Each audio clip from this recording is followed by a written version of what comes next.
People like to use the term secession, and that envisions in some people's mind Texas. That it brings to mind the Civil War, and that was seceding from the Union. I mean, Texas has talked about seceding from the Union. Even Vermont, progressive Vermont, right now is wanting to secede from the Union.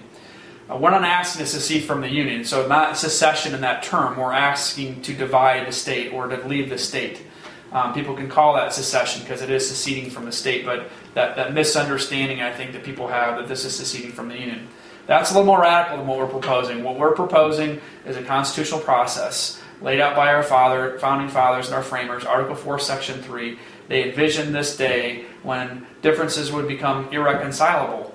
The revolution has been won. The foundation of our country has been built into the Constitution. We have to follow that constitutional process. So all we're asking for is a restoration of government, if you will. We like to use the term restoration. We like to think ourselves as restorationists. We're not revolutionary, we are restorationary.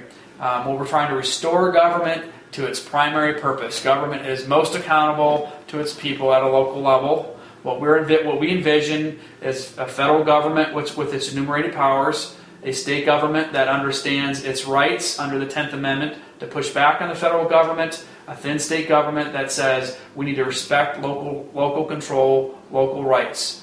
In a state like Colorado, as is the case with a lot of states throughout the country, there's a diversity of values. Even within the state, within the rural parts of the state, there's a diversity of values. Within the urban parts of the state, there's a diversity of values.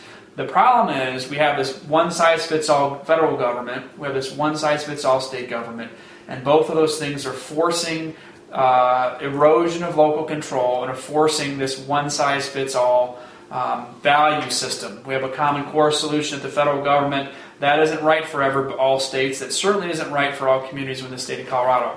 The right thing to do is to flatten the state government, get back to the federally enumerated powers within the Constitution. States need to step up and fight that federal encroachment at the state level.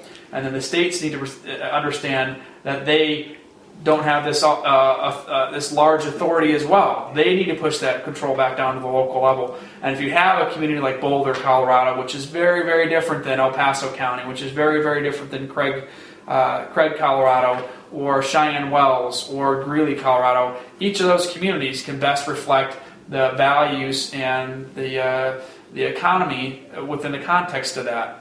You have a very diverse set of economies, a very diverse set of values. So what we're proposing is not this one-size-fits-all. This is not a Republican Reformation, if you will. We're proposing restoring government back to local control as much as possible, and that then allows those local communities, regardless of what they are, what their values are, to best reflect what we call reflect and respect the values within those. So hopefully this clarifies things for you. I know there's been a lot of misconception.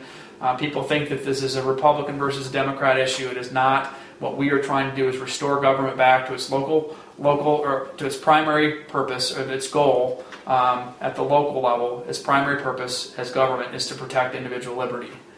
So hopefully this clears it up. If not, please contact us on our website. We have a contact us page at 51ststate.org. So it's 51ststate.org, 51ststate.org. Contact us on that page.